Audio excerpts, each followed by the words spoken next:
So today we will see the problem on cone. The data given is cone having base 50 mm, axis length 70 mm, resting on its base on HP.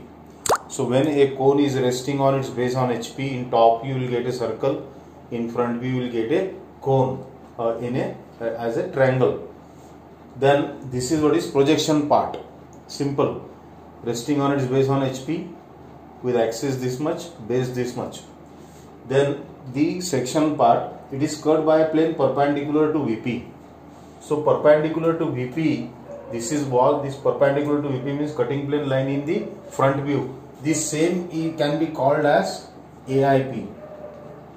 We have seen yesterday, it can be called as AIP.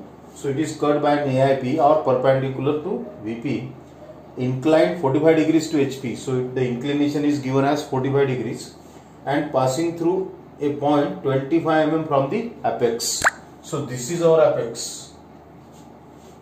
So this cone don't have any corners. So we always divide this into parts. So divide this circle into 8 equal parts. So this is what? Say 1, 2, 3, 4, 5, 6, 7 and 8. So this will be O apex. So this is O dash. This is 1 dash. This is 2 and 8. This is 3 and 7. This is 4 and 6. And this is 5. So this is the projection part. Now it is cut by a plane perpendicular to VP, that is AIP. So cutting plane line will be in the front view. The same you can verify from the problem. In problem it will be asked that draw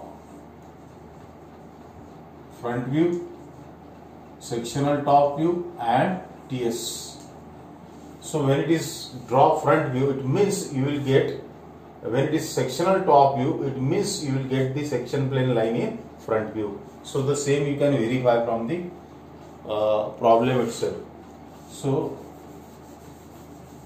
your cutting plane line will be here and it is passing through a point 25 mm from the apex. So mark that point 25 mm from the apex somewhere else here. This distance should be 25. Put your protector here and draw a line 45 degrees inclined to HP or inclined to this line.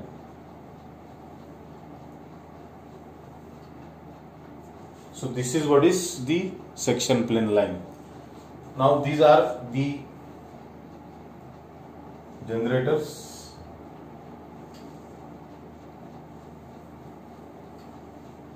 Now you can project these points where you can see here O5 generator is cut, so you can project this to O5. Then here O6 and O4 is cut, so you can project this O6 as well as O4. Then here O3 and O7 is cut, so this cannot be projected directly. So bring this to O1, project this to O1, take this much length in your chop and you can mark this. So you can do this.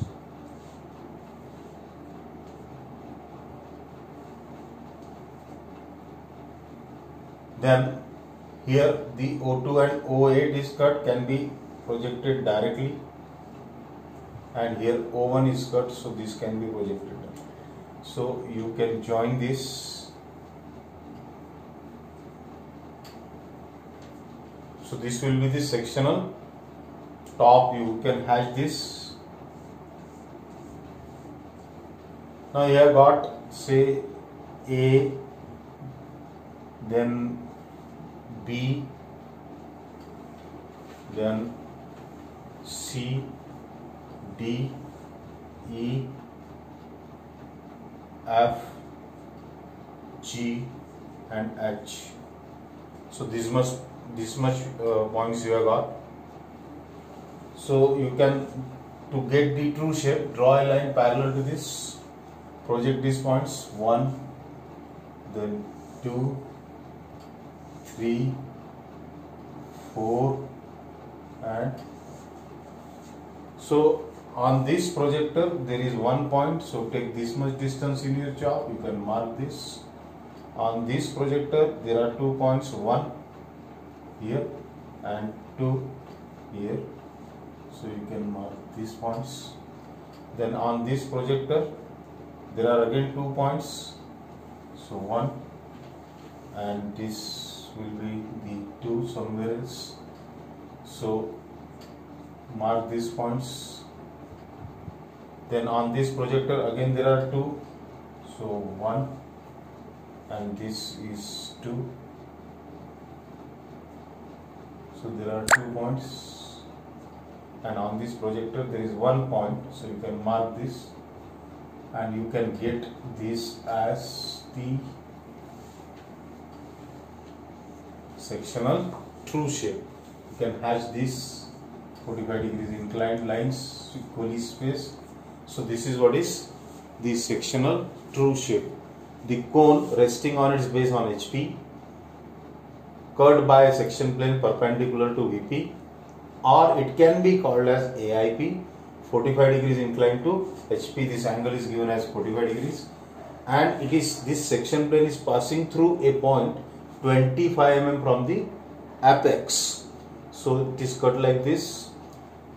Draw the cone, divide it into parts to get the generators, draw the generators, see whatever the generators are cut, project that points, you will get sectional top view. And for getting the true shape, you can see this is A, B, C, D, E, F, G and H. So these, all these 7 points you can project, 8 points you can project here, and you can get the true shape of the section. So this is what is section of cone.